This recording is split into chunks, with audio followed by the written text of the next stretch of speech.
All right. The next portion of the conference is about peripheral vision, looking in the side mirrors to see what's happening around us. Oftentimes, this is the most difficult of the three sight lines when driving because of our blind spot. When we want to change lanes or another vehicle is in our blind spot, this can be a dangerous situation. This metaphor can also be applied to your business perspective. What you don't see might be a potential disaster. What outside factors are impacting our industry and the direction your business is headed? A peripheral industry that we should pay attention to is the home building and remodeling industry. The National Association of Home Builders, or NAHB, is known for their in-depth economic analysis of the home building industry to gain insight into the issues and trends driving the industry.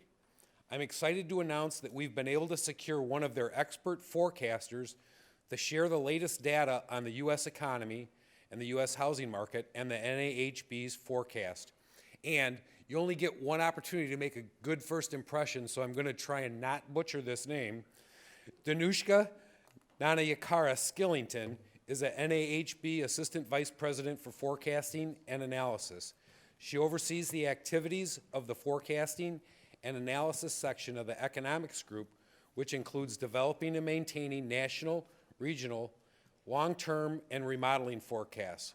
Before being promoted to Assistant Vice President, she worked at NAHB as a Senior Economist, and prior to joining NAHB, Danushka worked at J.D. Power & Associates as a Senior Economic Analyst in the automotive industry. She holds an MA degree in Applied Economics from Johns Hopkins University. Please welcome me in joining Danushka.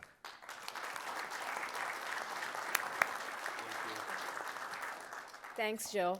I'll try to make sure you guys don't fall asleep like him, yeah?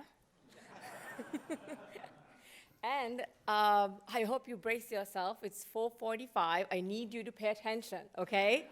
I know it's going to be hard. All right, so today, my presentation is going to be about the story of the housing market, right? In order to get there, we need to cover the macroeconomy, just to show you what's going on across the country. Then talk about interest rate and housing demand on the consumer side. Then I'm going to give you an idea about what the builders are facing from the supply side, and then bring all of these together from our forecast, okay? Pay attention, I will quiz you all later, okay? That's the last portion. First, the elephant in the room, right? Everybody's talking about this, the uncertainty. We do have to wait on the virus data to show up on our forecast. We haven't built that in yet, but the markets and the Fed, they're paying attention to it. So as economists, we pay attention to the Fed and the markets. So we are taking this seriously, but we haven't seen it in the data yet, so we haven't built this into our forecast as of yet. So it is hard to model this right now, and there's no vaccination for it, so it could be just a bad flu or maybe something worse. Who knows? We don't know yet. Economic impacts, yes, we do see an economic impact in travel, tourism, and in consumer confidence. Lower interest rates, as you may or may not have heard, this week the Fed did an emergency cut at an inter-meeting session. This has happened, the last time this happened was 2008 in October. So you can see how seriously they are taking it too.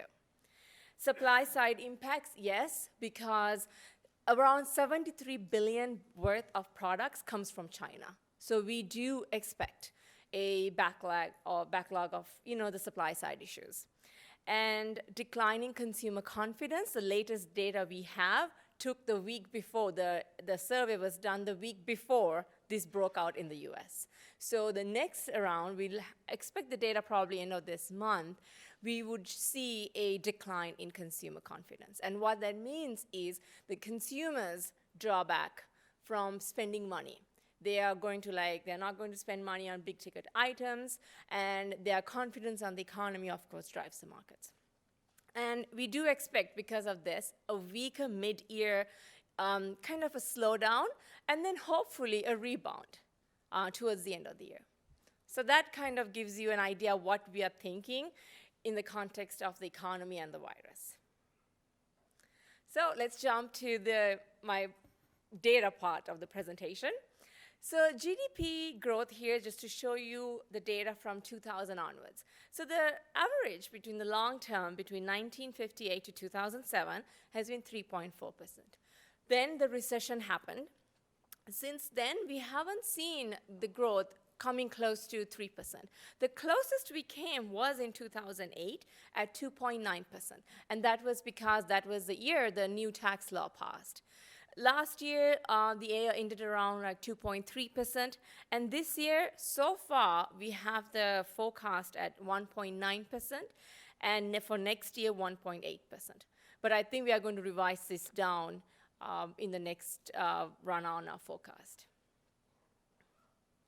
Population growth is a primary driver in housing demand. So in addition to the economy slowing, so this population slowdown also means it is putting limits on the expansion on the rental market and the for sale. So you can see in the last 2 years across the country, the population growth has only been 0.5%.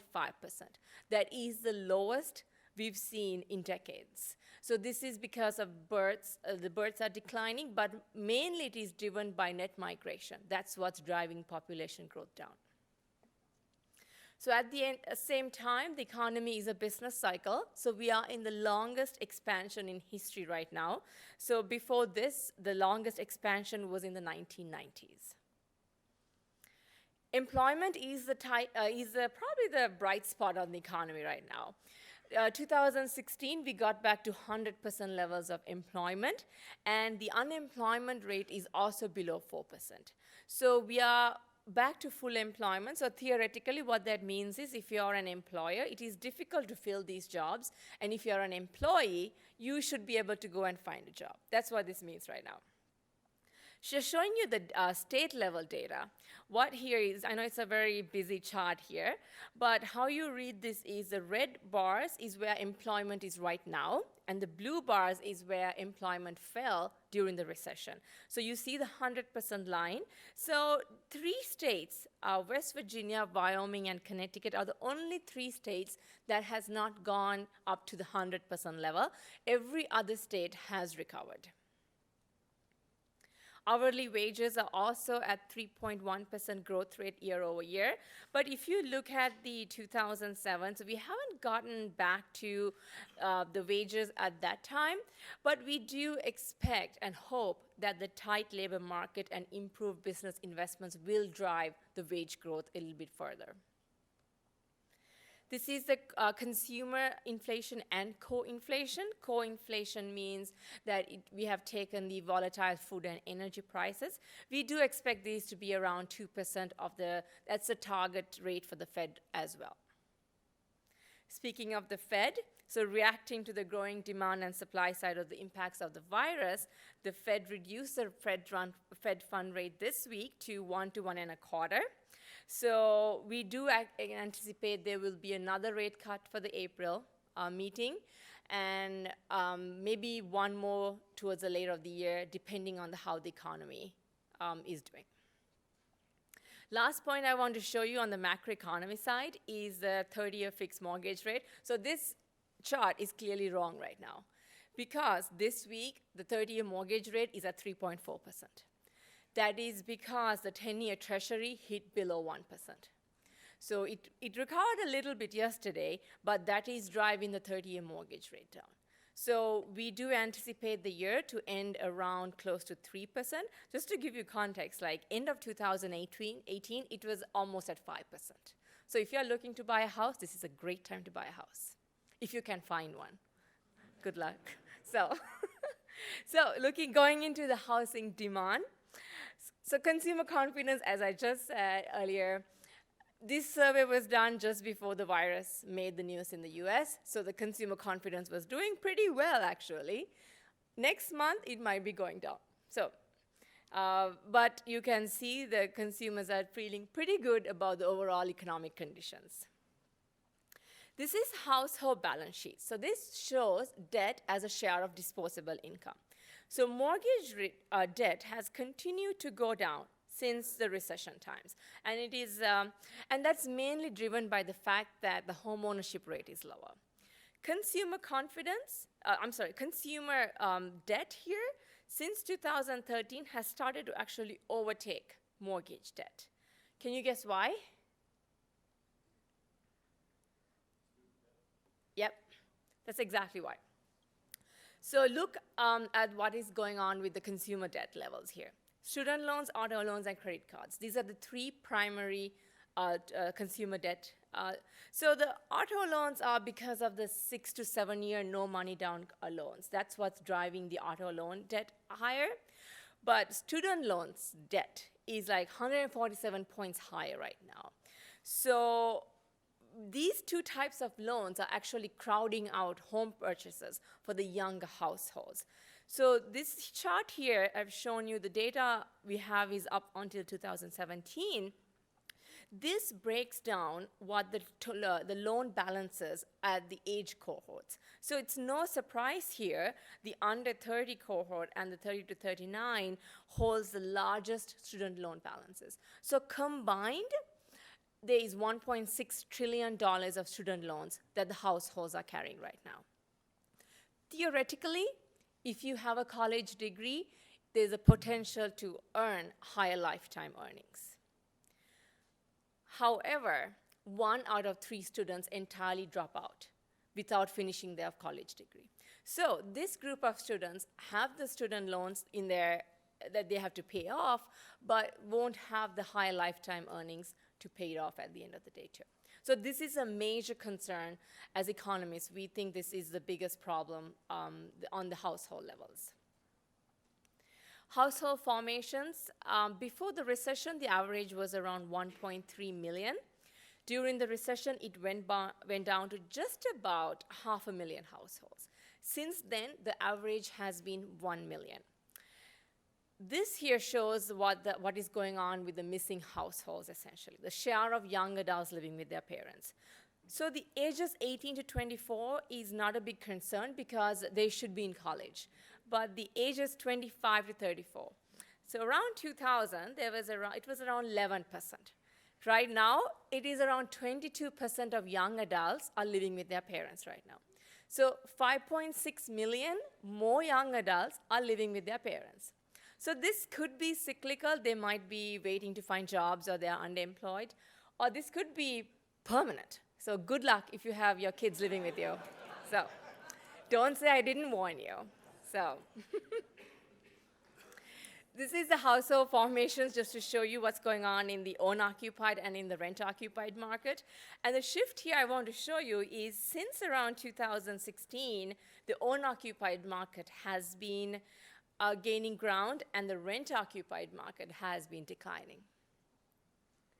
Home ownership rate across the country is at 65.1. It actually rebounded. If you see the early to middle of 2019, it has actually rebounded. And the peak was in 2004 at 69.2.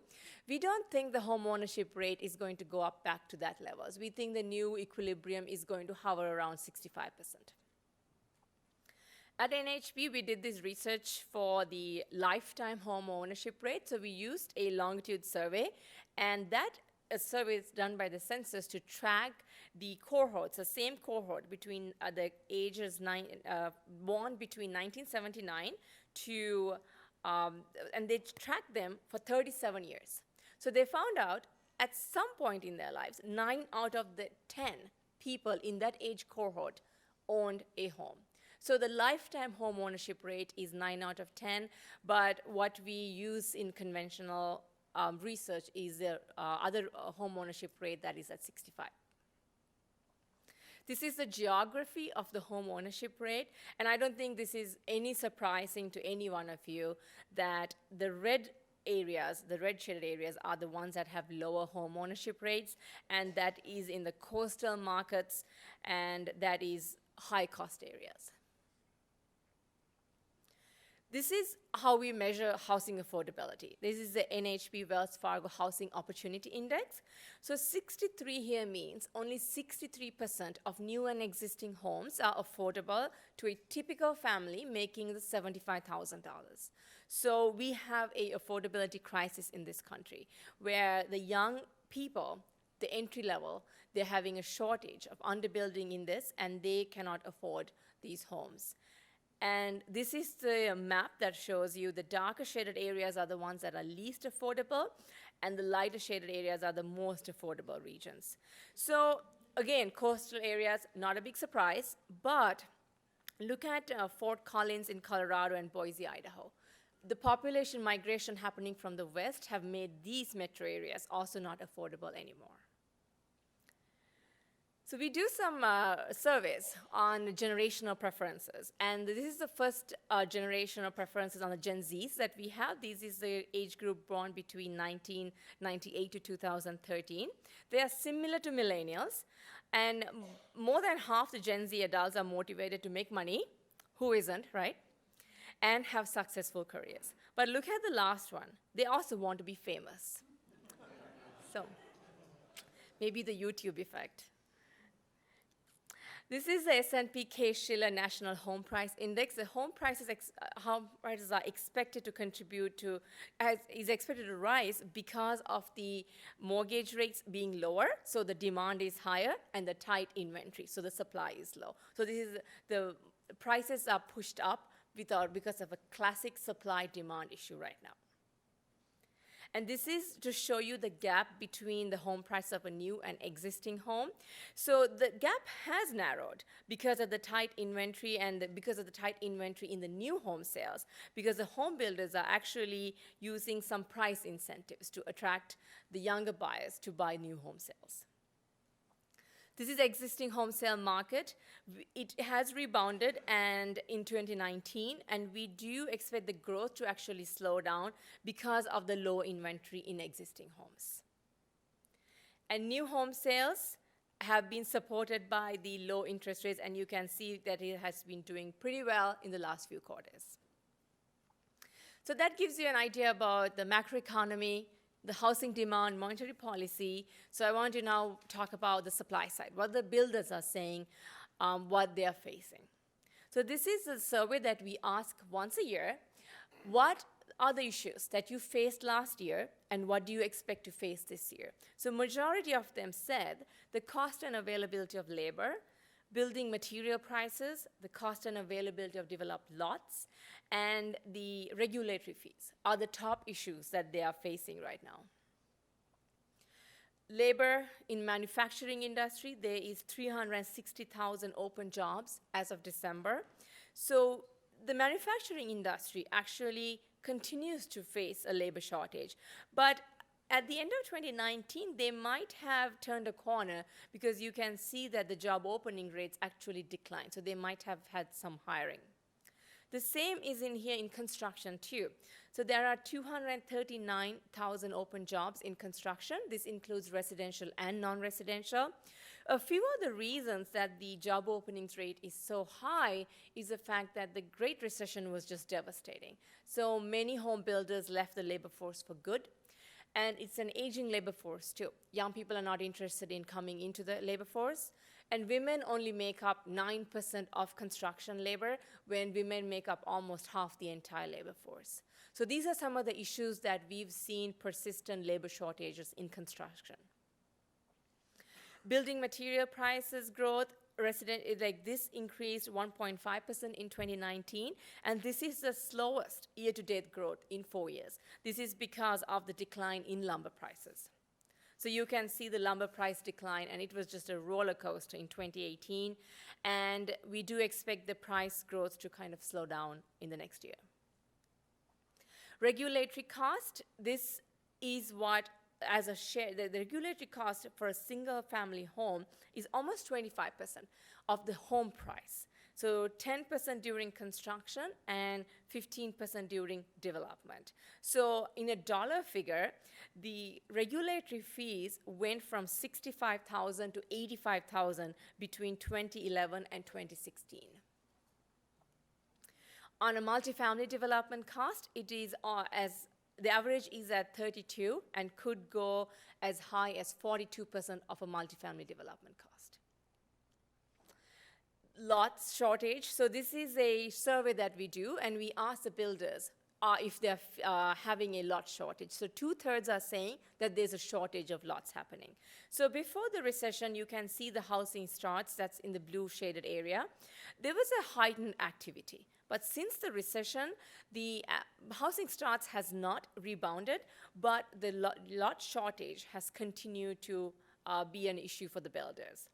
And this is also one of the reasons. The median lot size has gone down and the median lot value has gone up. So one of the reasons is the fact that it is illegal on 75% of the residential land in American cities to build anything other than single-family detached homes. So we have density issue right now. So we are going to the last section, so just stay with me. I want to show you what the sentiment are saying. So this is the NAHB Wells Fargo Housing Market Index. This gauges the builder confidence in the single-family market. So it is an index, so above 50 means it's positive. So right now it is at 74. So the builders are confident because of the housing rebound that they've seen happening since last spring. The low mortgage rates and the buyers coming into the market, the younger buyers. So the builders are confident. It's the fact that the supply has not been able to keep up with because of the supply side issues.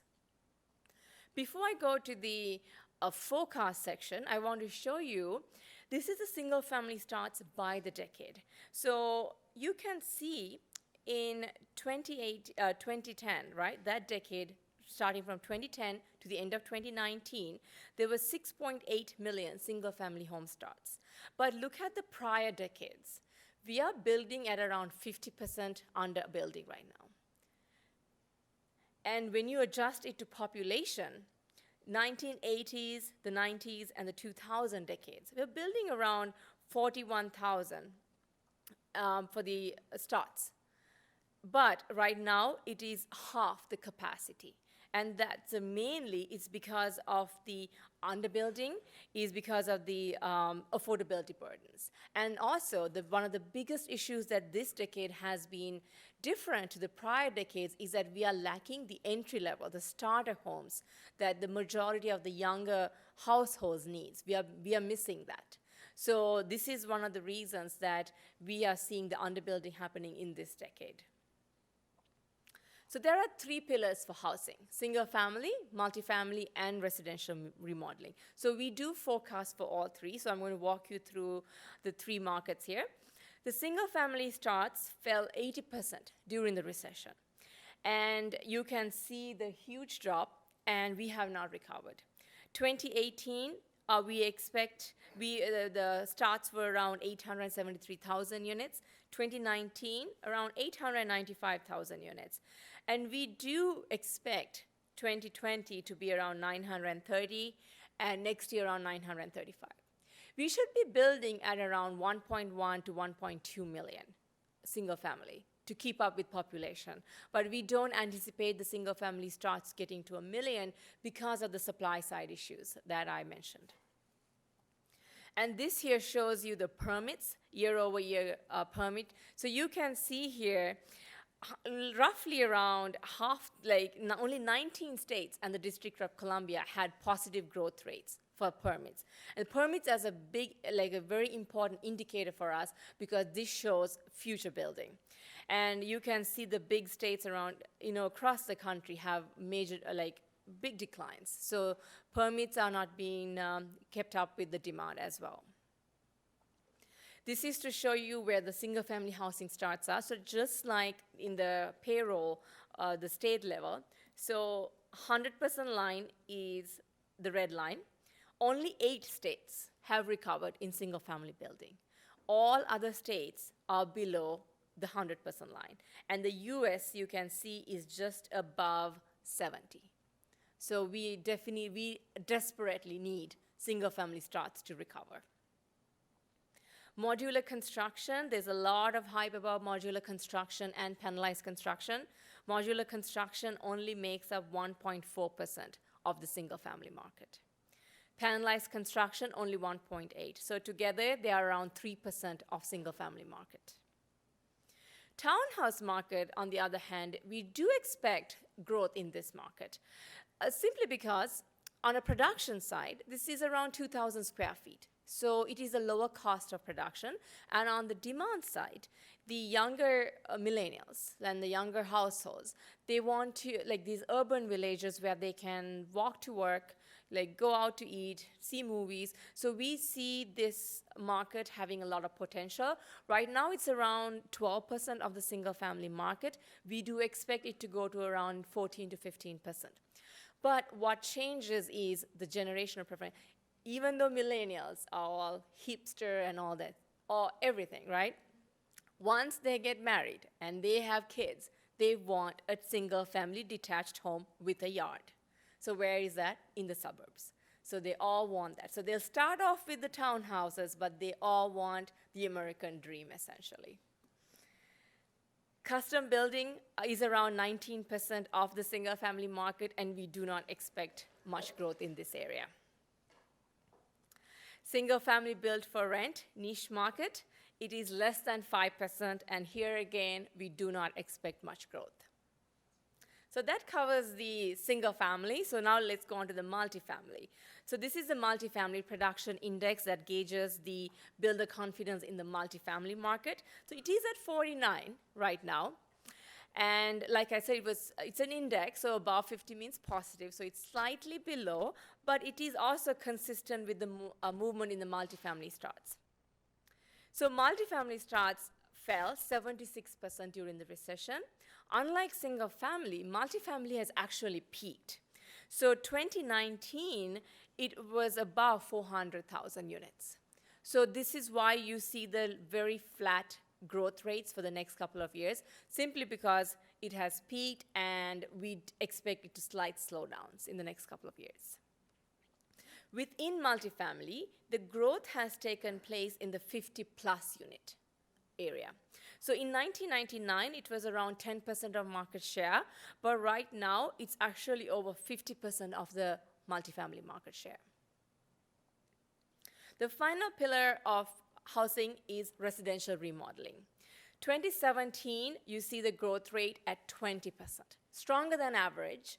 That is because existing home sales peaked that year. A remodel usually happens right before or after a home sale. So that's why you see the strong growth rates. But now that we have seen, we anticipate slower existing home sales, that's why our remodeling forecast is also slower right now. And also the fact that the economy is slowing down, we do not anticipate the households to spend on large remodeling projects. However, what could change the forecast is the fact that the age of the housing stock here. So a typical home is almost 40 years old. So this could change in two ways. If the baby boomers want to sell this and downsize, they will undoubtedly have to remodel their home to attract the younger buyers. Or if they want to stay home and to age in place, they still have to do some sort of remodeling to age in place. So we haven't seen it in the data yet, but those are the two factors that could change our forecast. I want to end the presentation with the long-term housing demand. So the long-term housing demand, we see that by the population profile. So the baby boomers are a large generation. Gen Xers are like smack in between the millennials and the baby boomers. They are like the forgotten generation nobody talks about, right?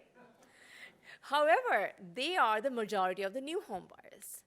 And the millennials are the majority of existing home buyers. So, and the millennials are between now ages 25 to 39. So the peak home buying years are between 25 to 45. So they may be delaying marriages, delaying having children, but they are getting married and they are going to have children, hopefully.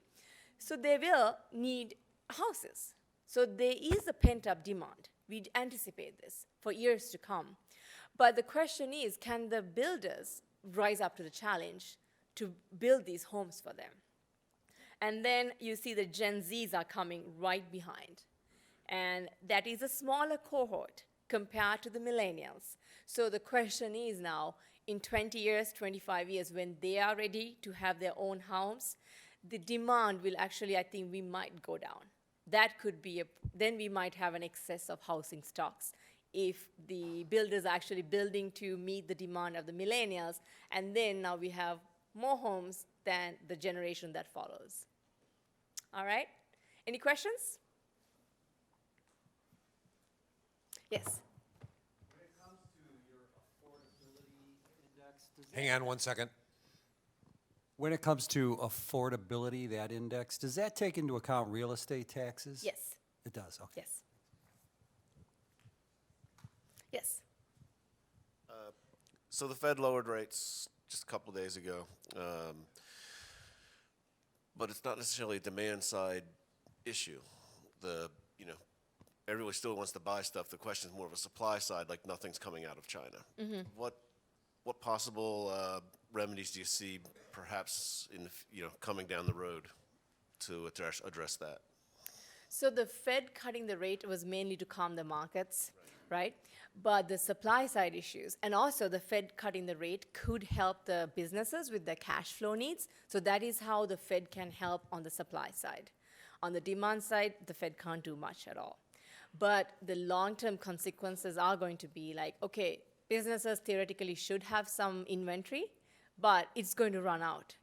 So how fast can China go back to operating at normal levels? So I know I've read some news that the manufacturing areas are opening up, but people are not willing to go to work anymore. But also, it's coming from China, so I'm not really sure how much I can trust that data too. So I think our best case scenario is what's going to happen in South Korea. South Korea data is reliable, and South Korea is also a big manufacturing country. So we will see in the next month or so. The next month, I think, is very critical on a data standpoint, because what South Korea and Japan, what they are going to report is what we are going to go with and trust. And then we'll see if there's going to be lingering supply side issues. Anyone else have any questions? Right. Do you see higher value homes increasing or decreasing? Like, I don't know, I'm going to say like the 1%,